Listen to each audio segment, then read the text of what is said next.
গরমে অতিরিক্ত চা খেলে কি হয়? আয়রনের ঘাটতি হতে পারে গরমে অতিরিক্ত চা খেলে। আপনার শরীরে দেখা দিতে পারে আয়রনের ঘাটতি, এমনটাই বলছেন বিশেষজ্ঞরা। কারণ চায়ে থাকে ট্যানিন নামক একটি উপাদান।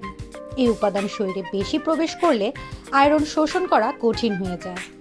তাই অতিরিক্ত চা খাওয়ার কারণে আয়রনের ঘাটতি হতে শরীরে খারাপ হতে পারে, আর সেখান থেকেই বাড়তে পারে অ্যানিমিয়ার আশঙ্কা। এই মারাত্মক অসুখ থেকে বাঁচতে চাইলে আপনাকে অতিরিক্ত চা খাওয়া থেকে বিরত থাকতে হবে। এতে সুস্থ থাকা সহজ হবে। স্ট্রেস বৃদ্ধি হতে পারে। বর্তমান আধুনিক জীবনে স্ট্রেস আমাদের অনেকেরই সঙ্গী হয়ে উঠেছে।